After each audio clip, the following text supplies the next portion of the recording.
Welcome to another edition of the Chicks on the Right podcast. We are talking to Zach Abraham, and he is the Chief Investment Officer of Bulwark Capital Management. Zach, how you doing today? How you I'm doing? doing great. Thanks for having me. Yeah, well, listen, we're going to talk about frugality today, which is something I have not always been good at, but I'm learning as I get older. There's a recent article that just came out from the Wall Street Journal, and it framed homemade lunches as some kind of an economic problem, which I find very interesting. There's a question wrapped up in all this, so just bear with me. But apparently, office workers are bringing brown bags and Tupperware instead of spending 20, 25 bucks on a salad that somebody else makes. And somehow, this frugal, grown up, adulting decision is like a threat to the economy. Now, I can't believe this is even a thing, but it is. But like casual places that serve this kind of food are struggling because this is what they're saying, that they're struggling. But I like, should we be worried that budgeting behavior is getting framed as like a bad thing just because it's not fueling their profit margins? Because I feel like we should be celebrating this kind of frugality. Yeah, well, yeah, 100%. I mean, it's absolutely ridiculous. First of all, quick grab, lunch bowls or salad places aren't exactly the heart of innovation of the U.S. economy. First of all, Right. Uh, And maybe not even the healthiest, not always the no, healthiest either. Right. yeah, no, and I think it's one of the easiest. It's one of the easiest ways to sit there and save. Like, I mean, let's say you've got somebody that spends, $50 a week on coffee and lunch, which we all know that's not hard to do. Oh Okay. my gosh, that's like so low. Yeah. That's super cheap, So right? low for a lot of people. Yeah. Uh-huh. But you cut that out. Okay, we're talking about that's $200 a month. Yep. That's $2,500 a year, and you start applying some interest to that, and you see what a big difference it makes. Like, Yeah. I will confess. So I am somebody, I haven't brought a lunch unless something was really good from home that I wanted to eat again. I order lunch every single day, right? I am not frugal when it comes to that. I used to be, and I got tired of it, and so now it's kind of a gift I give myself, right? Yeah. But Yeah. I'm also not, struggling to fund my 401k and all these other things. So you've got to put it in context.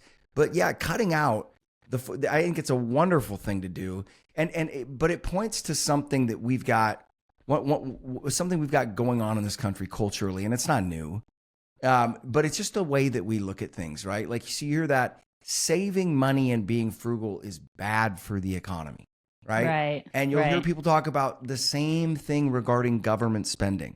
Guys, there are things in an economy that may be beneficial in the short run for GDP, gross domestic product, that are not necessarily beneficial for the economy in the long run.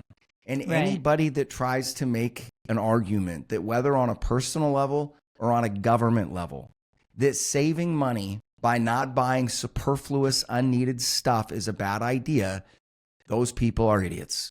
Right. Yeah. And if that is what is going to keep you from going in recession, you're in a recession anyway. Right. It's like, that's not going to be the deciding factor. Now, what I will say is I do think a lot of people, and it's too early. I'm not at all calling for a recession. I don't see that right now, but you are seeing a lot of signs. So for instance, I think that they're looking at that wrong. We're hearing from a lot of different places that restaurant traffic is down sharply.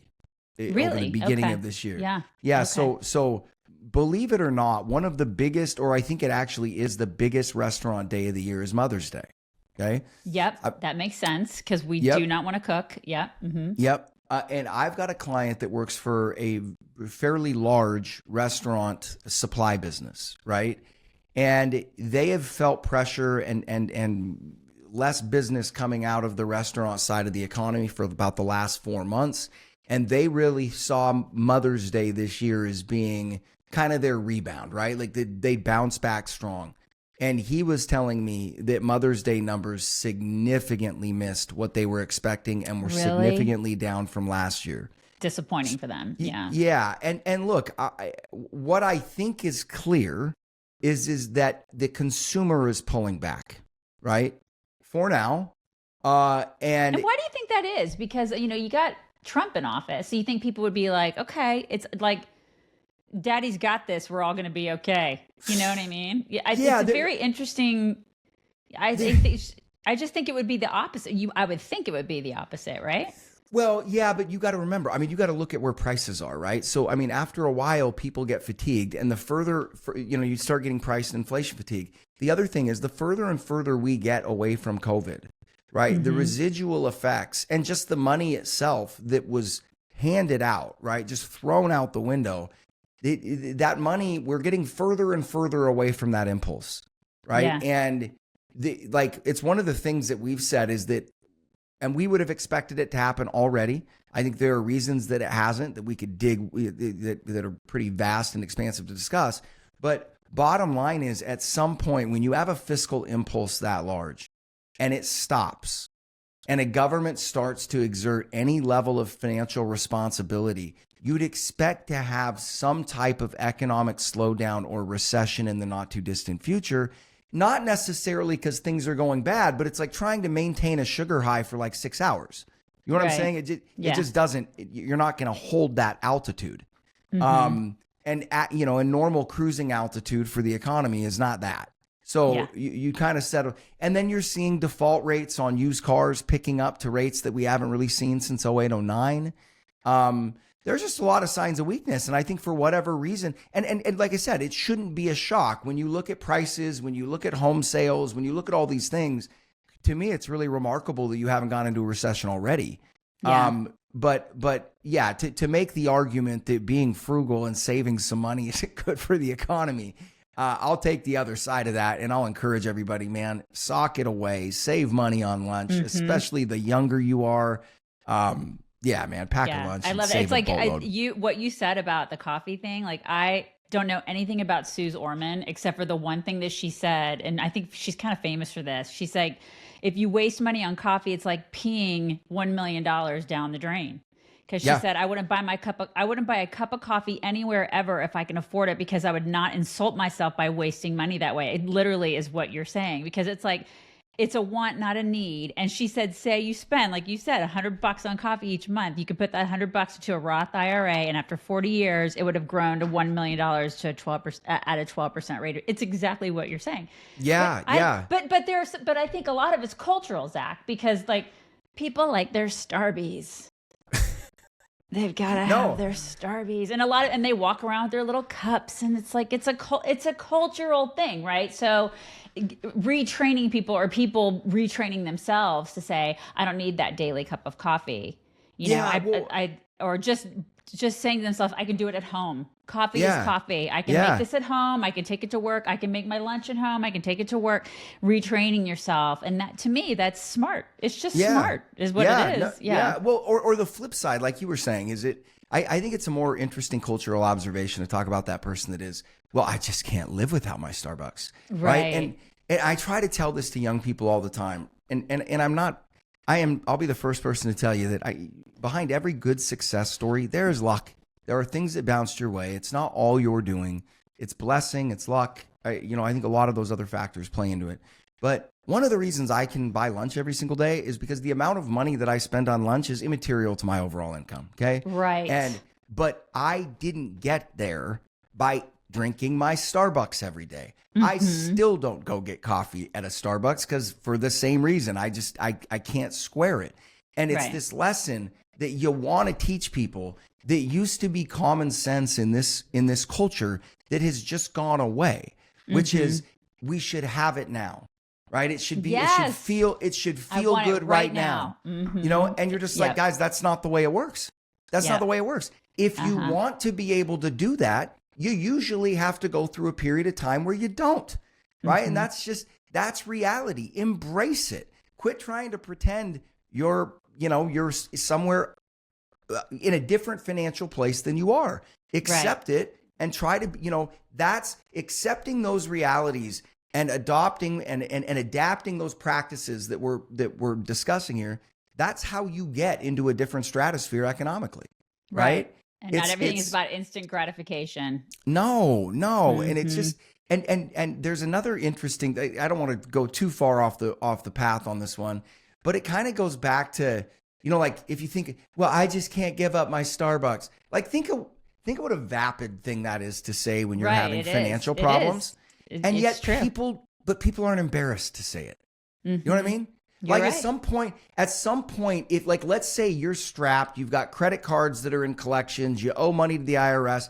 And it used to be, I just, you got walking out with your $10 venti frappuccino or whatever it is, you know, and, Right. and you'd be embarrassed for people to know, because you'd be like, oh, they think I'm an idiot. Right. But nowadays, you've kind of like taken the guardrails of shame off of culture. And I don't think it's been a very good idea. Yeah. I think, to me, it's the same thing as saying, if I really need that pack of cigarettes every day. yeah. I really need it. It's not any different, really. No. How is it any different? And then also with the young people too, like getting that through their heads, like, hey, the quicker you will embrace the hard, right? Mm-hmm. First of all, you will realize it wasn't nearly as hard as you thought it was. Yeah. Okay? And second of all, the quicker you embrace the hard, the quicker you're done with it. Right. And also, time passes really quickly. So fast, man. Right? So fast. We and that's know another, that. and and everybody says it. And if you're like me out there, it'll catch you off guard. Because you have these moments. I know, you have these moments where you go, oh my gosh, but you start having kids and life just go, and you hear yourself say it and you're like, oh my gosh, I sound just like my parents. I know. But it really does. And if you'll embrace the hard early on in life, like I said, you'll whether it's the budgeting, whether it's the packing your lunch, whether it's setting extra money aside, that time goes by so fast.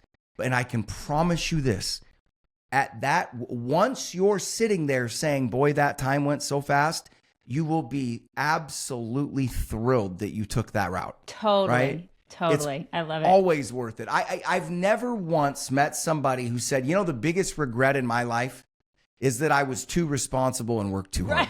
It's so true. Haven't heard that regret. Now maybe, and I'm not talking about like, oh, I wished I would have worked more rather than spending time with my family. Right. Yeah. Right? I'm not talking about that, but just it's no, you're that's never gonna. That's totally different. Frugality is totally different than time spent with loved ones and stuff like that. I think we're talking about a completely different thing. But I absolutely agree. Absolutely. Yeah. So if people want more lessons and they want to be able to go to fancy dinners when they retire, because that is a perfect time to do it, how can they reach you? How can they see you? How can they do all the things Bulwark? Exactly. Yes. So easiest way to find us, you just go to bulwarkcapitalmanagement.com. We just had one of our webinars, but we'll have another one coming up here in the next 4 or 5 weeks. You can sign up for that. And then we do our daily dots, our show every single day, including interviews with other experts in the industry. And you can find that at knowyourriskpodcast.com, or just Google Know Your Risk Podcast on YouTube, or Google it. You can search it on YouTube. And we're even on Instagram now. Instagram and TikTok. Can you believe that? I know. Instagram, I love it. Are you putting your daily dots on Instagram? So I got a confession. I don't know, and I've never been to the Instagram page. Okay, well, that's something we'll have to talk to your people about that, because that would be great. Because you said the daily dots are like nice morsels, like chunks. They're not like super long. Yeah, Those would probably be 25 to 40 minutes. And what we're doing is we're trying to summarize all of the applicable economic, market, and political news that has to do with the financial world. The goal is, if you have 20 to 30 minutes and all you do is listen to our show, you're going to know everything you need to know about what's going on in the global markets and economy. That's the goal, right?